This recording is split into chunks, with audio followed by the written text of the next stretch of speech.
یہ ہوا کہ رسول اللہ علیہ السلام ایک رحمت ہے، بطور ایک رحمت ہے جو پوری کائنات پر نازل ہو رہی ہے۔ اب جب وہ رحمت کائنات پر نازل ہوئی تو جہاں جہاں اس رحمت کا حصہ پہنچا، اللہ تعالیٰ نے اس رحمت کے صدقے اس چیز کو بھی رحمت والا بنا دیا۔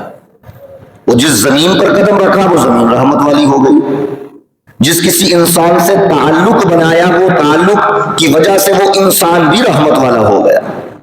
ہم حضرت عثمان غنی رضی اللہ تعالیٰ عنہ، بہت بڑی شخصیت ہے، مقام و مرتبے والی شخصیت ہے، لاتعداد بے شمار ان کے مقام و مرتبے ہیں، ان کی فضیلت میں احادیث اور آیتیں موجود ہیں۔ ان کا ہم لقب پکارتے ہیں، اکثر ہم کہتے ہیں حضرت عثمان ذی النورین۔ اکثر آپ نے دیکھا ہوگا حضرت ابوبکر صدیق، حضرت عمر فاروق، حضرت عثمان غنی ذو النورین، حضرت مولا علی کرم اللہ وجہ الکریم۔ تو یہ القابات ہیں جو اللہ تعالیٰ کی جناب سے، رسول اللہ علیہ السلام کی جناب سے ان احباب کو ملے ہیں۔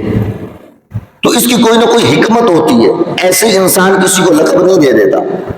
اگر حضرت ابوبکر صدیق بنے ہیں تو صدیق بننے کا یا ان کو صدیق کا ٹائٹل دینے کا کوئی نہ کوئی مطلب ہے، ایسے ہی ان کو صدیق نہیں کہا گیا۔ اگر حضرت عمر کو فاروق کہا جاتا ہے اور فاروق اعظم کہا جاتا ہے تو یقینی طور پر کوئی نہ کوئی وجہ ہے کہ جس وجہ سے عمر کو فاروق کہا جا رہا ہے۔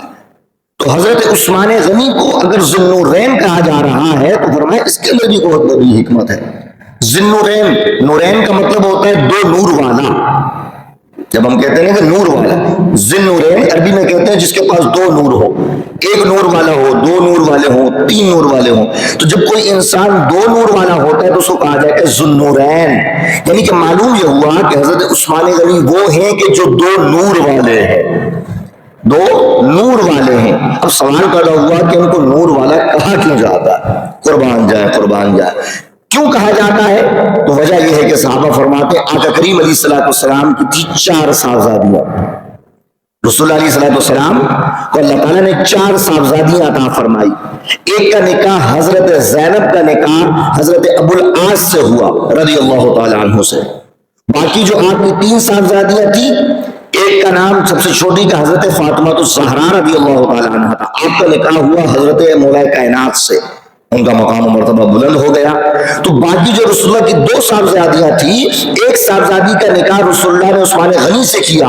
جب جنگ بدر کے موقع پر آپ کی صاحبزادی کا انتقال ہو گیا، وصال ہو گیا، تو آقا کریم علیہ السلام نے اپنی دوسری صاحبزادی کا نکاح بھی عثمان غنی سے کر دیا۔ یہی وجہ بنی کہ رسول اللہ علیہ السلام کی 2 صاحبزادیاں عثمان غنی کے نکاح میں آئی تو ان کو ذی النورین کہا جانے لگا۔ معلوم یہ ہوا کہ نور والا اس لیے کہا جا رہا ہے کہ نور والے کی 2 نور والی بیٹیاں ان کے نکاح میں موجود ہے۔ اب یہ شخص، یعنی کہ ایک سوال ذرا ذہن میں لائے، یہاں سے ایک چیز پتہ چلے گی کہ ہر شخص ہی عثمان غنی کو ذی النورین کہہ رہا ہے۔ یہ صرف خاصہ ہمارا نہیں ہے کہ ہم ہی کہہ رہے ہیں، ہر مسلک والا، ہر مذہب والا، ہر فرقے والا عثمان غنی کو ذی النورین ہی کہتا ہے۔ اس سے سوال کرو کہ کیوں کہتے ہو تو کہتا ہے کہ اس لیے کہ یہ 2 نور والی ہیں۔ تو ہم نے کہا یہ 2 نور والے بنے کیسے؟ کہا مصطفیٰ کی وجہ سے۔ تو آپ کو جھگڑا کرتے ہوئے نظر آ رہے ہوں گے لوگ اس بارے میں کہ مصطفیٰ نور نہیں ہے، یہ نور بشر کی جنگ چلی رہتی ہے۔ بعض کہتے ہیں کہ مصطفیٰ نور ہے، بعض کہتے ہیں بشر ہے۔ تو یہ بشر کی رٹ لگانے والے جب عثمان غنی کا نام لیتے ہیں تو ان کو کہتے ہیں 2 نور والا۔ تو ہم کہتے ہیں کہ جس کو 2 بیٹیاں ملے وہ 2 نور والا ہو سکتا ہے، تو جس کی وجہ سے یہ دنیا میں آئی وہ نور کا، رحمت کا منبع و مرکز اگر نور والا نہیں ہوگا تو بیٹیاں کیسے نور والی ہو جائے؟ تو شاعر نے بڑا پیارا کہا کہ خدا جب دین لیتا ہے حماقت آ ہی جاتی ہے۔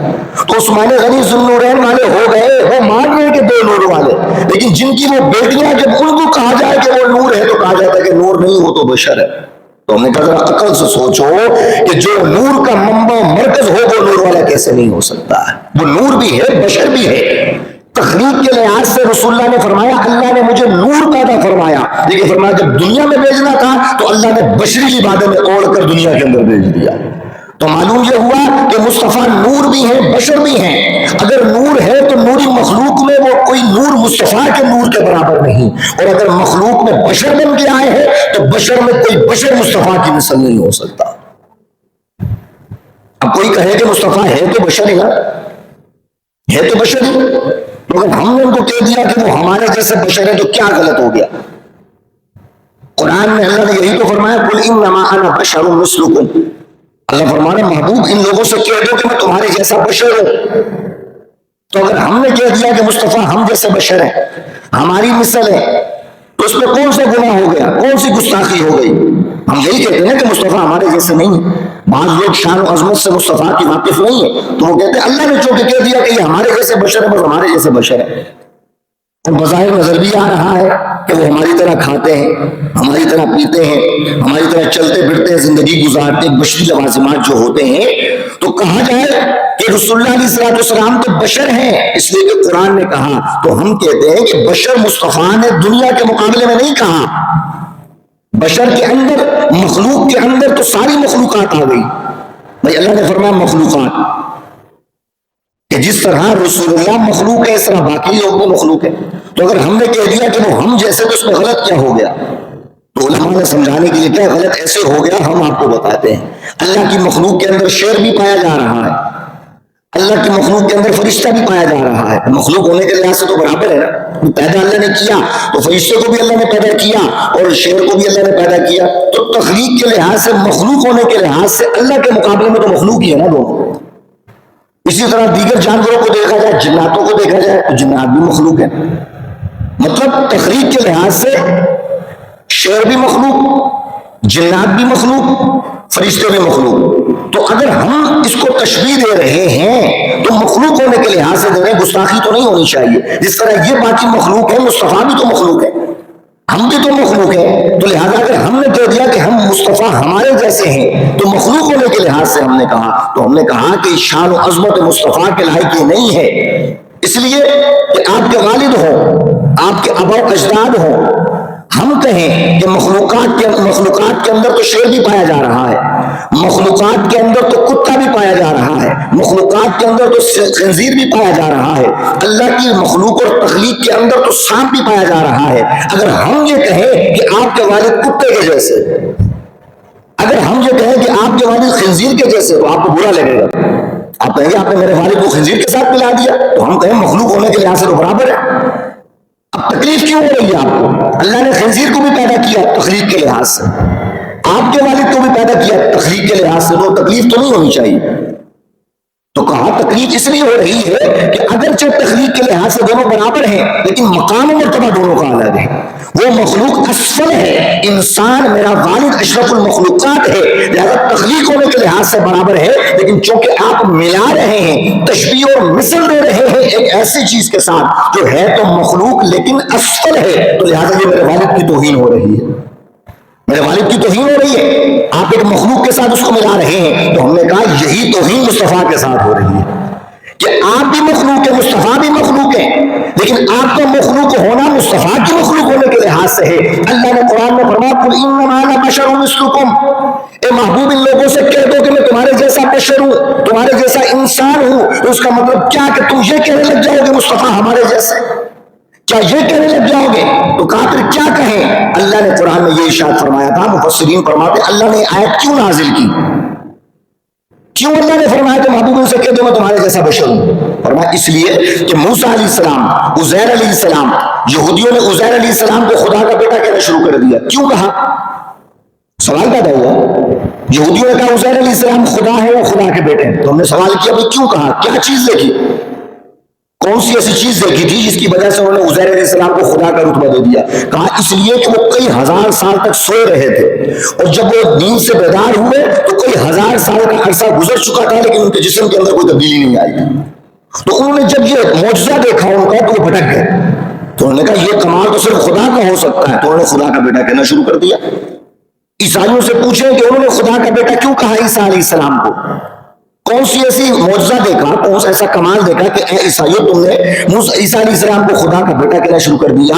تو وہ کہا گیا کہ عیسیٰ علیہ السلام نے ایسے معجزات دکھائے، اللہ اکبر، ایسے ایسے معجزات دکھائے۔ اللہ نے فرمایا زندگی کون دیتا ہے؟ اللہ۔ موت کون دیتا ہے؟ اللہ۔ شفا کون دیتا ہے؟ اللہ، یقینی طور پر دیتا ہے۔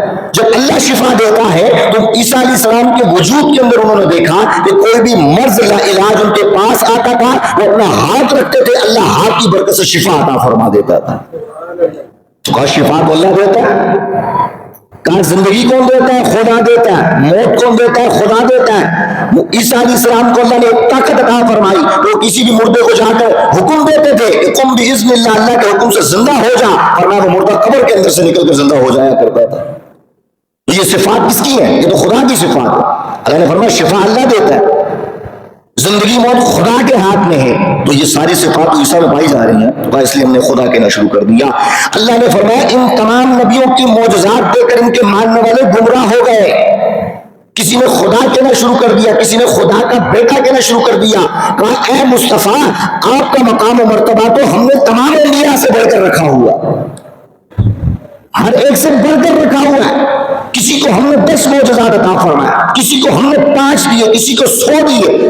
باری جب مصطفیٰ آپ کی آئی تو ہم نے آپ کو 10 معجزے نہیں دیے، ہم نے آپ کو 50 گن کے معجزے نہیں دیے، بلکہ ہم نے آپ کے پورے وجود ہی کو معجزہ بنا کر دنیا میں بھیج دیا۔ تو لہٰذا اب آپ کی نظر جہاں جائے گی معجزہ ہو جائے گا، آپ کا قدم جہاں لگے گا معجزہ ہو جائے گا، کیونکہ آپ کو معجزہ دیا نہیں گیا، آپ کے وجود ہی کو اللہ کا شاہکار معجزہ بنا کر دنیا میں بھیج دیا۔ تو کہا عیسائیوں نے عیسیٰ علیہ السلام کے چند معجزے دیکھ کر خدا کا بیٹا کہنا شروع کر دیا، عزیر علیہ السلام کے چند معجزے دیکھے، ان کی مخلوقات، ان کی امت نے ان کو خدا کا بیٹا کہنا شروع کر دیا۔ اللہ نے فرمایا مصطفیٰ آپ کی شان و عظمت تو اس سے بھی زیادہ بلند و بالا ہے، کہیں ایسا نہ ہو کہ آپ کی امت بھی آپ کے مقام بلند کو دیکھ کر کہ آپ ہاتھ کا اشارہ کرتے چاند کے 2 ٹکڑے ہو جایا کرتے ہیں، یہ مقام و مرتبہ ہے آپ کا۔ آج تک کسی نبی کو یہ معجزہ نہیں ملا کہ انہوں نے ہاتھ کا اشارہ کیا اور چاند کے 2 ٹکڑے ہو جائے۔ فرمایا وہ اتنے ان کا معجزہ دیکھ کر، مردوں کو زندہ کرنے کا معجزہ دیکھ کر اگر کافر ہو سکتے ہیں تو اے میرے مصطفیٰ، میرے محبوب، چاند کے 2 ٹکڑے ہوتے ہوئے دیکھ کر تو یہ زیادہ گمراہ ہو سکتے ہیں۔ پھر ہاتھوں میں کنکریاں پڑنا، یہ مصطفیٰ کی شان و عظمت ہے۔ کنکریوں کا کرنا پڑنا مصطفیٰ کی شان و عظمت ہے۔ کہا جائے کہ جانوروں کا قدموں میں آ کے سجدہ کرنا، یہ میرے مصطفیٰ کی شان و عظمت ہے۔ مصطفیٰ کے قدم لگ جائے وہاں پر سرسبز و شاداب ہو جایا کرتا ہے۔ اللہ نے فرمایا میرے مصطفیٰ وہ تو چند معجزات دیکھ کر، گنے چنے معجزات دیکھ کر، ان کی شان و عظمت دیکھ کر ان کو خدا خدا کا بیٹا کہنا شروع کر دیا۔ اے میرے مصطفیٰ یہ دنیا تو ایسی ہے، تو وہی دنیا تو آپ کے پاس بھی ہے۔ آپ کا مقام و مرتبہ اتنا بلند و بالا ہے کہ امکان اس سے بڑھ کر ہے کہ آپ کو خدا یا خدا کا بیٹا کہنا شروع کر دے۔ تو اے میرے مصطفیٰ اس سے پہلے کہ یہ خود کہیں، اس سے پہلے کہ یہ خود آپ کو خدا یا خدا کا بیٹا کہنا شروع کر دے، کیونکہ صحابہ کے درمیان ایسا ہوا، چند صحابہ آئے آ کر عرض کی یا رسول اللہ ہم بڑے بڑے کہا جائے کہ قبیلوں سے ہو کر آئے ہیں، ہم نے بڑی بڑی بستیوں کو دیکھا، بڑے بڑے خاندانوں کو دیکھا، بادشاہوں کے درباروں میں گئے، اور ہم نے کیا دیکھا کہ ان کے جو ماننے والے ہوتے ہیں جب اپنے بادشاہ اپنے سردار کے پاس آتے آ کر سجدہ کرتے تعظیم کے لیے، عزت کے لیے، احترام کے لیے۔ تو یا رسول اللہ آپ تو زیادہ حق رکھتے ہیں کہ ہم آپ کو سجدہ کریں۔ وہ لائن پٹری سے ختم ہو رہی تھی لیکن مصطفیٰ موجود ہے۔ یہاں تک بات آ گئی کہ صحابہ عرض کر رہے ہیں رسول اللہ ہم سجدہ کرنا چاہتے ہیں۔ آقا کریم علیہ السلام نے فرمایا سجدہ مجھ سے پہلے تعظیم کا کیا جاتا تھا، جس طرح مجھ سے پہلے شراب حلال تھی، جس طرح مجھ سے پہلے باقی چیزیں حلال تھی، جہاں پر اللہ نے ان چیزوں کو حرام قرار دے دیا، سجدہ کرنے کو بھی حرام قرار دے دیا۔ لہٰذا اگر اب کوئی سجدہ کرتا ہے تعظیم کی عزت کی نگاہ سے تعظیم کرتے ہوئے تو گناہ کبیرہ کا مرتکب ہوگا۔ جیسے انسان شراب پیتا ہے تو گناہ کبیرہ کا مرتکب ہوتا ہے۔ شراب پینے سے کوئی کافر نہیں ہوتا، شراب پینے سے کوئی کافر نہیں ہوتا، مسلمان ہی رہتا، گناہ گار ہوتا ہے، اللہ کی نافرمانی کا ارتکاب کرتا ہے لیکن کافر نہیں ہوتا۔ جس طرح شراب پینے سے کافر نہیں ہوتا، فرمایا اسی طرح اگر کسی کو تعظیم کا سجدہ کیا جائے تب بھی وہ کافر نہیں ہوتا بلکہ گناہ کبیرہ کا ارتکاب کرتا ہے، حرام کام کر رہا ہوتا ہے۔ چلو کہ وہ یعنی کہ محض اسٹیج یہ آ چکا تھا کہ مقام مصطفیٰ کو دیکھ کر صحابہ نے عرض کر لیا حضور ہم آپ کو سجدہ کرنا چاہتے ہیں۔ اللہ نے فرمایا محبوب یہ وہی روش پھر سے آ رہی ہے، کیوں؟ مقام و مرتبہ اتنا بلند و بالا ہے نا، ان کے تو چند معجزے دیکھ کر انہوں نے خدا کہنا شروع کر دیا، آپ کی تو شان و عظمت ہی بلند و بالا ہے، تو ان کا یہ کہنا کہ ہم آپ کو سجدہ کر رہے ہیں یہ بنتا ہے کیونکہ مقام مرتبہ چو دیکھ لیا، لیکن مصطفیٰ اپنی ہی زبان سے ان کو فرما دیں. کیا فرمائے؟ قل انما انا بشرکم، فرمایا قل محبوب ان سے کہہ دو کہ تم نے میرے مقام مرتبے کو دیکھ کر کہیں یہ تو نہیں سمجھ لیا کہ میں خدا ہوں یا میں خدا کا بیٹا ہوں یا خدا کی مثل ہوں. قل انما انا بشر مثلکم، خدا کی عزت کی قسم، نہ میں خدا ہوں نہ خدا کی مثل ہوں. انما انا بشرکم، جس طرح اللہ نے باقی مخلوقات کو پیدا کیا میں بھی انہی مخلوقات میں سے ایک ہوں. اللہ یا رسول اللہ. اب ہوا کیا؟ اللہ نے کیا فرمایا کہ آپ کو خدا نہ سمجھے، آپ کو خدا کی مثل نہ سمجھے. کہہ رہے میں تمہارے جیسا انسان، تمہارے جیسا بشر ہوں. مطلوب اور مقصود وہ تھا، نادان نے قرآن پڑھا اور پڑھ کے کیا کرنا شروع کر دیا، نبی میرے جیسا نہیں، میرے جیسا بشر. ہم نے کہا بشر اگر تم اپنے جیسا مانتے ہو اور صرف اس سے بڑے بھائی کی جتنی دینی ہے تو پھر مثل کے اندر کوئی نہ کوئی تو چیز مشابہت ہوتی ہے نا. آپ کہہ رہے کہ فلاں بندہ میرے جیسا، تو آپ کے اندر کوئی چیز ہوگی جو اس کے اندر پائی جا رہی ہے، تبھی مشابہت پائی جا رہی ہے نا. تو کھنگالے مصطفیٰ کی زندگی، مصطفیٰ کے قدم قدم کے اندر اللہ نے معجزات رکھے ہوئے. وہ ہاتھ کا اشارہ کرے چاند کے دو ٹکڑے ہو جاتے ہیں، تم کرو اشارہ ٹکڑے کر کے دکھاؤ، پھر بہو مثل. جب کسی چیز کے اندر مماثلت پائی نہیں جا رہی تو سمجھ جاؤ کہ اللہ نے مصطفیٰ کو پیدا تو نور کیا تھا، دنیا میں بشری لبادے میں پیدا کر کے فرمایا اور اگر دنیا کے اندر بھیجا.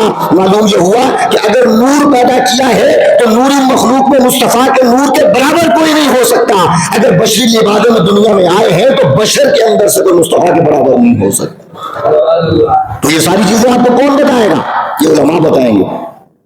ہر ایک سے قرآن پڑھنے لگ جائے تو یہ قرآن کے اندر تو لکھا ہے نا قل انما انا بشر مثلکم.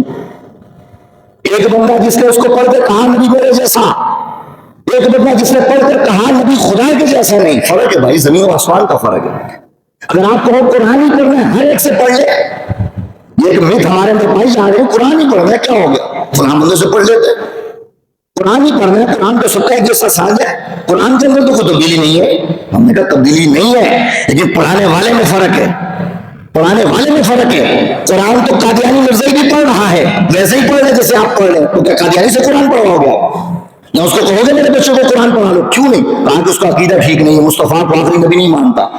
تو ہم نے کہا اب قرآن تو وہی پڑھا جا رہا ہے، کسی ایک چیز کا انکار کیا جا رہا ہے. تو جواب یہ آئے گا کہ اگر قادیانیوں سے پڑھائیں گے قرآن تو قرآن تو ایک جیسا ہے، لیکن پڑھنے کے ساتھ ساتھ وہ اپنی تاثیر پڑھنے والے کے اندر منتقل کر دے گا. ایک وقت آئے گا وہ بھی قادیانی ہو جائے گا، نظریات اس کا یہ ہو جائے گا. تو ہم نے کہا یہ بات آپ کو سمجھ آ گئی. تو ہم بھی یہ کہنا چاہتے ہیں کہ اگر قرآن مرزائی سے پڑھو گے تو غلام احمد قادیانی کی محبت تمہارے دلوں میں آئے گی. اگر قرآن کسی خارجی سے پڑھو گے تو اہل بیت اور اولیاء کی توہین تمہارے دلوں میں آئے گی. اگر قرآن کسی رافضی سے پڑھو گے صحابہ کی توہین تمہارے دلوں میں آئے گی. اگر قرآن پڑھنا ہے تو کسی عاشق مصطفیٰ سے پڑھو جو مصطفیٰ کی شان و عظمت سے واقف ہو، اس لیے کہ جب وہ قرآن پڑھے گا ہر آیت میں تمہیں مصطفیٰ کی شان و عظمت بتاتا چلا جائے گا. اگر صرف قرآن ہی پڑھنا ہے تو خارجی بھی تو قرآن ہی پڑھ رہے تھے نا. عثمان غنی کے زمانے میں جنہوں نے شہید کیا عثمان غنی کو، بعد میں مولا علی کو شہید کیا، وہ کون تھے؟ وہ خارجی تھے. میں حیران ہو گیا یہ حدیث پڑھ کے. ابن کثیر نے یہ بات لکھی. آپ فرماتے ہیں جب عبد الرحمن ابن ملجم نے جب شہید کیا مولا علی کو، امام حسن فرماتے ہیں ہم نے پھر اس کے بعد اس کو پکڑ لیا. بھاگا تو نہیں، پکڑ لیا آپ نے جس نے حملہ کیا تھا. مولا علی سے پوچھا کہ حضور کیا کرنا ہے آپ کے اس قاتل کا جس نے آپ پر حملہ کیا؟ آپ نے فرمایا دیکھو مجھے فی الحال چھوڑ دو، اگر تو میں شہید ہو جاؤں دنیا سے چلا جاؤں تو میرے قصاص میں اس کو قتل کر دینا. قصاص یہی ہوتا ہے، اور میں میرے قصاص میں اس کو قتل کر دینا. لیکن کہا کہ اگر میں ٹھیک ہو جاؤں تو پھر جتنا زخم مجھے پہنچا ہے قصاص میں اتنا ہی زخم اس کو پہنچے گا. لیکن امام حسن فرماتے ہیں کہ مولا علی مولا کائنات کی شہادت ہو گئی. آج فرماتے ہیں اس کے بعد عبد الرحمن ابن ملجم، نام کتنا پیارا ہے عبد الرحمن، فرماتے اس کی پیشانی پر سجدوں کے نشان لگے ہوئے تھے. آپ فرماتے ہیں ہم نے جب اس کی ٹانگیں کاٹی، تلوار سے اس کی ٹانگیں کاٹی، فرمایا گھبرایا ہی نہیں بندہ. امام حسن کے الفاظ ہیں. اور فرماتے ہیں ہم نے جب اس کی ٹانگیں کاٹی عبد الرحمن ابن ملجم کی، پھر اس نے مولا کائنات کو شہید کیا تھا، فرمایا اس کی ٹانگیں کاٹی وہ گھبرایا ہی نہیں. فرماتے ہم نے اس کے ہاتھوں کو کاٹ دیا وہ گھبرایا ہی نہیں. ہم نے کہا جائے کہ وہ سلاخیں جو ہوتی ہیں سیخیں وہ گرم کر کے اس کے آنکھوں میں لگائی، فرمایا وہ گھبرایا ہی نہیں.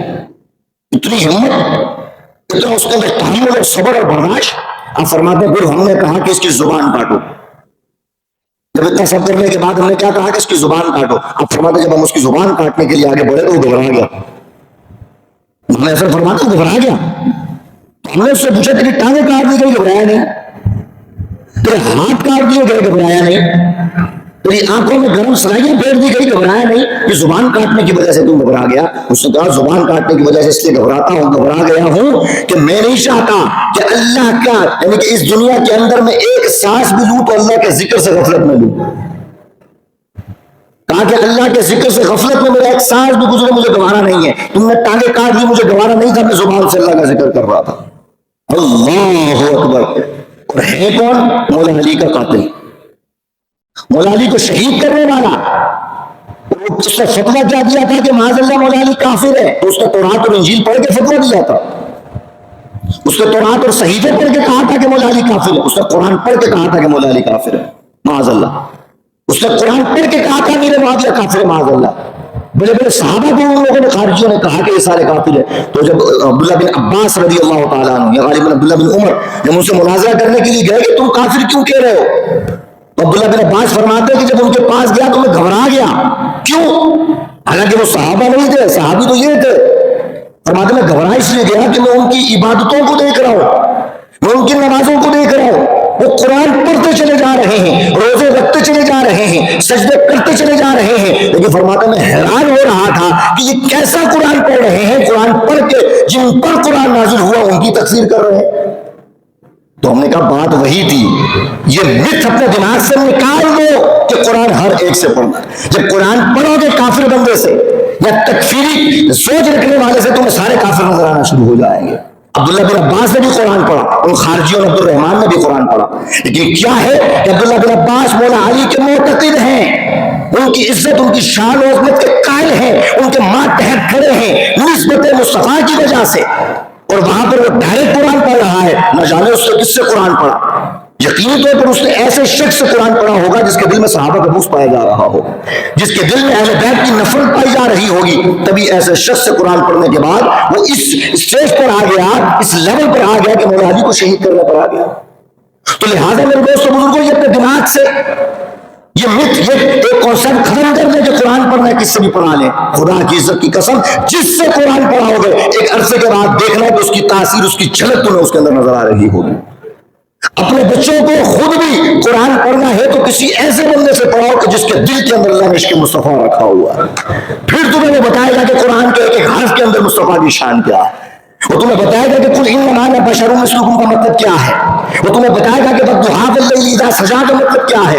وہ ساری آیتیں جس کو پڑھ کر تمہارے دل میں مصطفیٰ کے عیب پیدا ہوتے ہیں, جب عشق مصطفیٰ میں ڈوبے ہوئے کسی سے پڑھو گے وہی آیتیں تمہیں شان و عظمت کا اظہار کرتی ہوئی نظر آ رہی ہوں. تو لہٰذا یہ اپنے آپ کو بدلنے کی دیر, یہ علماء بتایا ہے. لیکن ہم نے دین کے معاملے میں, قرآن پڑھنے کے معاملے میں جو سب سے سینسٹیو مسئلہ ہے اس کو ہم نے بالکل ہلکا لے لیا. کوئی بھی پڑھا ہے تو مسئلہ نہیں ہے, کوئی بھی پڑھا ہے مسئلہ نہیں ہے. تو پھر کچھ عرصے کے بعد دیکھنا تمہاری ہی اولادیں تمہارے بارے میں اصالہ ثواب کرنے کے لیے, تمہارے آباء و اجداد کے لیے ہاتھ اٹھا کر دعا کرنے کو شرک و بدعت گردان رہی ہوں گی. یہ نہج آ چکا, یہ معاشرہ ہمارا چل پڑا. اپنی نسلوں کو کہیں کہ اصالہ ثواب کریں. جو ایسے سانپوں کے دستے کے اندر آ چکے ہیں, زد میں آ چکے ہیں, وہ تمہیں بتائیں گے, تم سے بات کریں گے, کہیں گے کہ یہ تو بدعت ہے, یہ تو شرک ہے. اور ان کے گمان کے اندر جو یہ کام کر رہے ہیں وہ سارے مشرک. تو آپ کے آباء و اجداد تو دعائیں کرتے ہوئے آ رہے ہیں, آپ کے آباء و اجداد تو یہ کام کرتے ہوئے آ رہے ہیں. تو ان کے دماغوں کے اندر یہ کانسیپٹ بیٹھ گیا کہ یہ سارے کے سارے جتنے سے سارے گمراہ تھے, آباء و اجداد گمراہ ہو گئے. تو بچا کون؟ یہ صرف کس وجہ سے کہ تم نے اپنی صحبتیں ایسوں کے ساتھ رکھ لی کہ جن کی گفتگو سے صحابہ کی توہین پائی جا رہی تھی. تم نے اس کا معیار, اس کی تمیز نہیں کی, ہر کسی کے پاس بیٹھ لیا, ہر کسی سے گفتگو سننا گوارا کر لیا. نتیجہ یہ نکلا کہ اس نہج پر آ چکے ہو کہ نہ دین کا ایمان تمہارے اندر موجود ہے, الٹا کیا ہے جو ایمان والے دنیا سے چلے گئے تھے ان کو بھی تم گمراہ کہنا شروع کر دیا. نہ خدائی ملا, نہ وصال سند, نہ ادھر کے رہے نہ ادھر کے رہے, نہ دین ملا نہ دنیا ملی, گمراہ بھی کر بیٹھے.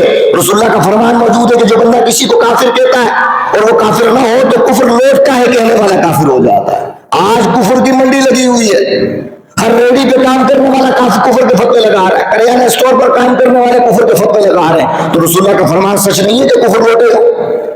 جب آپ کو علم نہیں, آپ نے کسی کے بارے میں اسٹیٹمنٹ دے دی اور وہ برعکس پاک مصطفیٰ کے فرمان کے مطابق آپ پر فٹ آ رہی ہے، آپ کے اندر سے ایمان نکل گیا، ساری زندگی جو کرتے رہے کہاں سے برکت آئے گی؟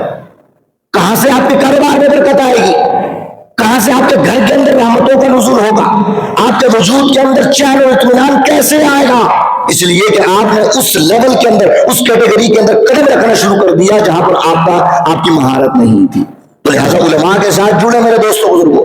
اللہ نے قرآن میں فرمایا وَمَا أَرْسَلْنَاكَ إِلَّا رَحْمَةً لِلْعَالَمِينَ، فرمایا ہم نے رحمت بنا کر بھیجا۔ اور ایک سوال، مصطفیٰ تو رحمت ہیں، علماء بھی رحمت ہے، رحمت کی بارش ہے، قرآن رحمت کا منبع و مرکز ہمارے پاس موجود، لیکن ایک شخص سمجھانے کے لیے وہ سوال آتا ہے نا، اکثر کہا جاتا ہے کہ آج کل جو ہے نا وہ علماء کی زبانوں میں وہ تاثیر نہیں رہی ہے، علماء بات تو کرتے ہیں لیکن تاثیر نظر نہیں آتی، لوگ سنتے ہیں اثر نہیں ہو رہا، تو شاید آج کل وہ علماء موجود نہیں ہے، شاید قرآن کوئی نیا آ گیا، یا علماء تورات اور انجیل سے کوئی درس دینا شروع کر دیا، شاید ان کی تاثیر نہیں رہی۔ مثال سمجھانے کے لیے ہمارے علماء فرماتے ہیں کہ ایک شخص ہے جس نے کھیتی لگائی، ایک شخص ہے جس نے کھیتی لگائی، کھیتی کے اوپر اس نے شیڈ لگایا، شیڈ لگا دیا، اوپر چھت بنا دی، بارش نہیں ہو رہی، دعائیں کر رہا ہے یا اللہ بارش ہو جائے، یا اللہ بارش ہو جائے، یا اللہ رحمت کی بارش نازل فرما، رحمت کی بارش نازل فرما۔ بارش ہو گئی، اب اس نے رات کو دیکھا 10 بجے بارش ہو رہی ہے تو بڑا خوش ہو گیا کہ بارش ہوئی ہے، میری کھیتی سرسبز و شاداب ہوگی۔ رات کو سویا رہا بڑے گمان میں کہ بڑا اچھا ہوگا، صبح اٹھ کر دیکھا تو ساری زمین سرسبز و شاداب تھی، گیلی تھی، لیکن اس کی جو زمین تھی وہاں پر بارش ہی نہیں تھی، وہاں پر بارش تھی ہی نہیں۔ اس نے کیا گمان کیا کہ اس بارش میں آج کل اثر ہی نہیں رہا۔ یہ جو ہمارے بزرگوں کی بارشیں ہوتی تھی نا اس وقت کے زمانے کی، بڑا اثر ہوتا تھا اس کے اندر، بارشیں برستی تھی، کھیتی سرسبز و شاداب ہو جایا کرتی تھی، فصلیں اگتی تھی۔ آج کل کی بارش میں دم خم ہی نہیں رہا، اس کے اندر تاثیر ہی نہیں رہی۔ وہاں سے کچھ سیاح بندہ گزر رہا تھا، سمجھا کیا ہوا بیٹا؟ اس نے کہا آج کل کی بارش میں وہ بات ہی نہیں رہی۔ کیوں؟ بارش پہلے ہوتی تھی، کھیتیاں اگ جایا کرتی تھی، گروتھ ہوتی تھی ان کی، آج کل وہ نہیں ہو رہا۔ دیکھو میری زمین ہے، اس کے اندر کہا جائے کہ بارش ہوئی لیکن گروتھ نہیں ہے۔ تو اس نے کہا بے وقوف انسان، بارش تو ہوئی ہے پہلے کے جیسی ہی، لیکن اپنی زمین کو دیکھو کہ زمین پر پہنچنے کے لیے آسمان کھلا چاہیے تھا، تم نے تو اپنی زمین کے اوپر چھت بنا کر رکھی ہوئی، تو بارش تو ویسے ہی نازل ہو رہی ہے لیکن زمین تک پہنچنے کے لیے آپ نے اس کو آڑ بنا دیا۔ تو بارش قصور بارش کا نہیں ہے، قصور آپ کا ہے۔ یہ جو آڑ آپ نے بنا کر رکھی ہے اس کو توڑ دو، اس کو ہٹا دو، اس کے بعد دیکھو کہ اللہ کی رحمت ڈائریکٹ اس پر کیسے نازل ہوتی ہے۔ آج ہم کہتے ہیں کہ ہمارے زبانوں میں اثر نہیں رہا، کیا قرآن وہ نہیں ہے، کیا حدیث وہ نہیں ہے؟ کیوں اثر نہیں رہا؟ آؤ ہم تمہیں بتاتے ہیں۔ رسول اللہ کا فرمان موجود ہے، رسول اللہ علیہ السلام نے ارشاد فرمایا بندہ مومن کا دل کوڑے کاغذ کی طرح ہوتا ہے، سفید، بالکل سفید ہوتا ہے، کوڑے کاغذ کی طرح، کوئی گندگی اس پر نہیں ہوتی، کوئی داغ اس پر نہیں ہے۔ لیکن رسول اللہ نے فرمایا جب وہ کرتا ہے ایک گناہ، فرمایا ایک گناہ کیا تو اس کے دل کے اوپر ایک لہر آ جاتی ہے، ایک چھت آ جاتی ہے اس گناہ کی۔ فرمایا اس کے دل میں حسد پیدا ہوا تو حسد نے ایک لہر بنا کر اس کے اوپر رکھ دی، چھت بن گئی۔ اس کے دل میں کسی کا بغض پیدا ہوا، اس نے ایک چھت بنا لی۔ اس کے دل میں کسی کے لیے عداوت پیدا ہوئی، جھوٹ بولنے کی صفت اس کے اندر آ گئی، الغرض کہ اس نے کوئی ایسا گناہ کیا ہوگا، فرمایا وہ سارے گناہ اس کی دل کے اوپر چھت بن کر آ جائیں۔ فرمایا اب کیا ہوگا؟ فرمایا اس کا دل اتنا سخت ہو چکا ہوگا کہ اس کو قرآن بھی پڑھ کر سنایا جائے اس پر اثر نہیں کرے گا۔ آپ کہتے ہیں آپ کے ذہنوں کو علماء کی زبان میں تاثیر نہیں ہے، کیا معاذ اللہ نبی کی زبان میں بھی تاثیر نہیں ہوتی؟ نبی تو وہ ہوتا ہے جس کے چہرے کو دیکھ کر ایمان لایا جاتا ہے۔ یہ ہے نا، عبداللہ بن سلام دیگر صحابہ فرماتے ہیں کہ ہم جب رسول اللہ کے پاس آئے چہرے کو دیکھ کر ہم سمجھ گئے کہ سچے نبی، لیکن ابو جہل تو پاس ہی رہتا تھا، ابو لہب تو پاس ہی رہتا تھا، بڑے بڑے کفار مکہ، قریش مکہ تو ان کی صحبت میں بغل میں رہے ہیں لیکن اس پر اثر نہیں ہو رہا۔ وجہ کیا ہے کہ جس نے اس رحمت کی بارش کو اپنے وجود پر نازل کروانا تھا، اس نے اپنے دل کو ہر قسم کی غیرت سے پاک کرنا تھا، جس نے پاک کر لیا وہ صفا رحمت کی بارش بن کر اس کے سینے پر نازل ہونا شروع ہو گیا۔ اور جس نے اپنے دل کے اندر وہ لہر بنا کر رکھی ہوئی ہے، اللہ نے قرآن میں واضح طور پر فرمایا یعرفونہم کما یعرفون ابناءہم، فرمایا اے لوگوں یہ یہودی مصطفیٰ کو ایسے پہچانتے جیسے تم اپنی اولادوں کو پہچانتے ہو۔ بھائی 10 بندوں میں آپ کا بیٹا موجود ہو تو آپ تھوڑا تردد کریں گے، آپ کو پتہ چل جائے گا کہ یہ میرا بیٹا ہے، آپ جانتے ہیں نا۔ تو اللہ نے فرمایا تورات اور انجیل میں مصطفیٰ کی اتنی شان بیان ہوئی ہے، اتنی علامات بیان ہوئی ہے کہ یہودیوں نے پڑھ پڑھ کے اپنے دماغ میں ایک سکیچ بنا لیا ہے. جب وہ سکیچ مصطفیٰ پر فٹ کرتے ہیں بالکل ایسے فٹ آتا ہے جیسے بندہ اپنے بیٹے کو پہچان رہا ہوتا ہے. اللہ نے فرمایا یہ پہچان چکے ہیں تو پروردگار مانتے کیوں نہیں؟ فرمایا بغض کی لہر ان کے سینے پر آ چکی ہے.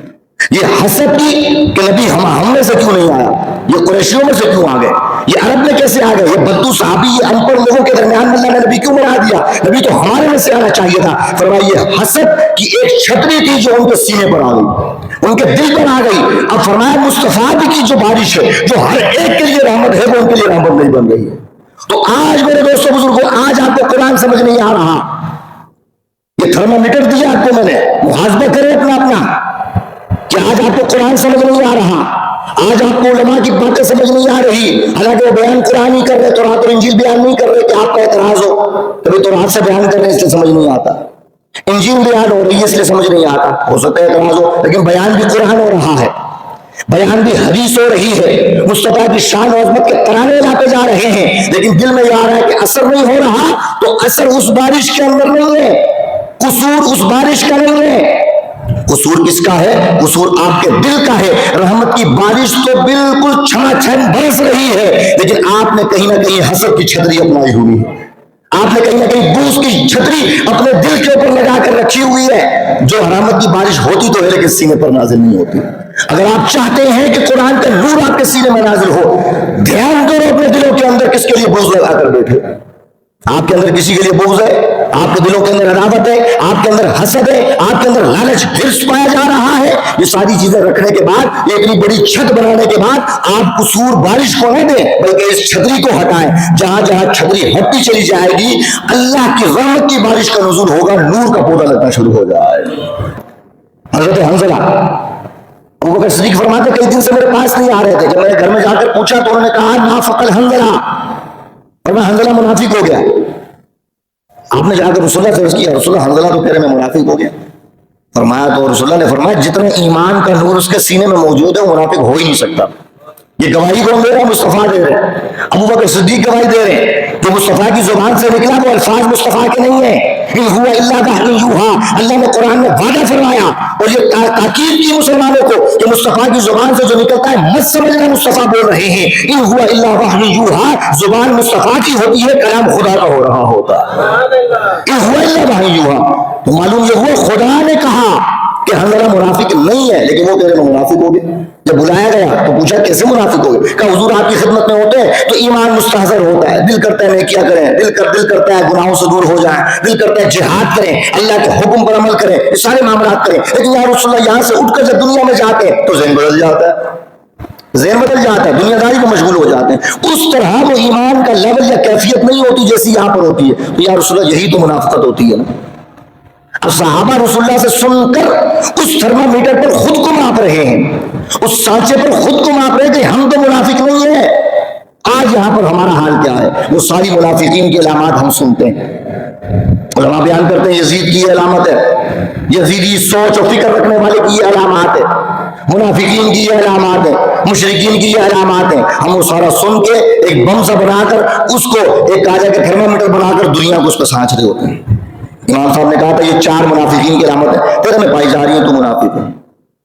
امام صاحب نے کہا تھا یزیدیت کی علامات ہوتی ہیں، دیکھو تمہارے میں پائی جا رہی ہیں. بھائی اس انگلی کو اس سانچے کو کبھی اپنے پہ بھی ناپو، کیا پتا 4 کی 4 علامات تمہارے اندر ہی پائی جا رہی ہیں. فرق یہی تھا صحابہ میں اور ہمارے میں. صحابہ وہ تھے کہ جو علامات سن کر دوسروں کو نہیں جانچتے تھے بلکہ کیا کرتے تھے، یہ ماپتے تھے کہ وہ ساری علامات ہمارے اندر پائی جا رہی کہ نہیں پائی جا رہی. مجھے آخری حدیث وہ یاد آتی ہے، ابوبکر صدیق رضی اللہ تعالیٰ عنہ موجود تھے. قربان جائے رسول اللہ نے فرمایا لوگوں جنت کے بہت سے دروازے ہیں، جنت کے بہت سے دروازے ہیں، وہ نیکیوں کے حساب سے. جو بندہ جس نیکی میں اپر لیول کا ہوگا وہ اس دروازے سے جائے گا. جیسے نمازی ہے، کوئی نمازیں صحیح پڑھتا تھا، پکی نمازیں پڑھتا تھا تو نمازی کا لیبل لگا ہوگا، بھائی نمازی اس دروازے سے گزر جائے، زکات دینے والے اس دروازے سے گزر جائیں. جب یہ باتیں ہو رہی ہیں ابوبکر صدیق رضی اللہ تعالیٰ عنہ، شان و عظمت کیا ہے، مقام و مرتبہ کیا ہے، رسول اللہ کے ساتھ رشتہ داری، پھر یار غار مصطفیٰ، یار مزار مصطفیٰ، یہ سارے مقام و مرتبے ہیں. کتنی بلند والا شان و عظمت ہے. لیکن کیا عرض کرتے ہیں کہ یا رسول اللہ یہ بتائیں کہ ابوبکر بھی اس حال میں ہے کہ کسی دروازے سے گزرے یا نہ گزرے. فرمایا وہ نیکیاں جن کی وجہ سے انسان جنت میں جاتا ہے، یا رسول اللہ میرے اندر جھانکے کیا ایک نیکی کوئی پائی جا رہی ہے کہ نہیں پائی جا رہی؟ وہ چیزیں دیکھ کر اپنے آپ کو دیکھ رہے ہیں، اپنی فکر میں لگے ہوئے ہیں۔ آج ہمارا حال یہ ہو چکا کہ ہم وہ علامات دیکھتے اور دوسروں کو ذلیل کرنا شروع کر دیتے ہیں، علماء کی کندھوں پر بندوق رکھتے ہیں۔ علماء نے فرمایا تھا، امام صاحب نے کہا تھا، میں نے تو نہیں کہا، یہ تو امام صاحب نے کہا تھا کہ یہ ایسا بندہ منافق ہوتا ہے۔ بھائی انہوں نے کسی ایک کو تو نہیں کہا، انہوں نے تو تھرمامیٹر دیا، لگاتے جاؤ جس کے اندر پائی جا رہی ہے دور کرتے جاؤ۔ اب وہ یہ علامات سننے کے بعد میں حسد پر بیان کر رہا ہوں، میں بغض پر بیان کر رہا ہوں، میں شراب و زنا کی قاعدے کی حرمت اور اس کی چیزیں آپ کی خدمت میں عرض کر رہا ہوں، تو مطلب یہ ہوا یہ آپ کے دل پر اثر نہیں کر رہی، تو آپ کے دل کے اندر وہ چھتری موجود ہے جو وہ براہ راست وہ رحمت آپ کے دلوں پر نازل نہیں ہو رہی۔ تو میرے دوستوں بزرگوں، سب سے پہلے اپنے آپ کو ماپنا چاہیے۔ علماء نے یہی بات ارشاد فرمائی، من عرف نفسہ، پوچھا گیا کہ اللہ کی پہچان کیسے ہوگی، ہم اللہ کو کیسے پہچانیں گے؟ تو ہونا تو یہ چاہیے، جاؤ مسجد میں جا کے کتابیں پڑھو، تمہیں پتہ چلے اللہ کی پہچان کیسے ہوتی، وہاں ڈھونڈو وہاں ڈھونڈو، ہونا یہ چاہیے تھا۔ لیکن جو واقف تھے انہوں نے قاعدہ کلیہ بتایا، فرمایا اگر اللہ کو واقعی ڈھونڈنا ہے نا تو کتابوں میں نہیں ملے گا، تمہیں گلی کوچوں میں نہیں ملے گا، کہاں ملے گا؟ کہا کہ من عرف نفسہ فقد عرف ربہ، جس نے اپنی ذات کی معرفت اختیار کر لی، اپنی ذات کا اعتراف کر لیا، جس نے اپنی ذات کی پہچان کر لی، سمجھ جاؤ اس نے اپنے رب کی پہچان کر لی ہے۔ اب ہمارا کیا حال ہے؟ ہم اپنے آپ کو چھوڑ کر سب کی پہچان کرنے کی کوشش کر رہے ہیں، یہی وجہ کہ دنیا میں در بدر گھوم رہے۔ کبھی وہ زاویہ جو نظر ہے، پوائنٹ آف ویو ہوتا ہے، اس کو وہاں سے نکال کر اپنی طرف لائیں، اپنے دل کے اندر دیکھیں کہ کتنی لیئر موجود ہے۔ ہم نے حسد کی چھتری دل پر لگا رکھی، ہم نے بغض و عداوت کی چھتری دل پر لگا رکھی ہے۔ تو جب اتنی چھتریاں اتنی چھتیں بنا کر ہم نے دل کو قید کیا ہوا ہے، تو پھر اللہ کی رحمت کی بارش کیسے ہوگی؟ قرآن کیسے اثر کرے گا؟ یہ حدیث کیسے اثر کرے گی؟ علماء نے یہ بات بتائی، فرمایا رسول اللہ کے زمانے میں ایک قرآن کی آیت نازل ہوتی تھی، ابو بکر صدیق فرماتے رسول اللہ جب قرآن کی ایک آیت پڑھتے تھے دھاڑے مار کر لوگ رو رہے ہوتے تھے۔ کیا آج تو رات اور انجیل سے ختم کیا جا رہا ہے، وہی قرآن کی آیتیں پڑھی جا رہی ہیں، لیکن اثر کیوں نہیں ہو رہا؟ وجہ وہی ہے کہ ہمارے دل سخت ہو چکے ہیں۔ جب دل اتنے سخت ہو گئے تو اب اللہ کی رحمت کی بارش یہاں نہیں ہو رہی، ہر جگہ ہو رہی۔ یہ مثال ایسے ہی لے لیں، بارش ہو رہی ہے، ہم چھتری لے کر کھڑے اور کہہ رہے ہیں بارش مجھے گیلا نہیں کر رہی، یہ بارش میں مزہ نہیں ہے، یہ بارش کیا ہے، یہ صحیح نہیں ہے۔ پرانے زمانوں میں صحیح بارش ہوتی تھی، بھائی چھتری تو ہٹاؤ بارش پھر آئے گی آپ کو۔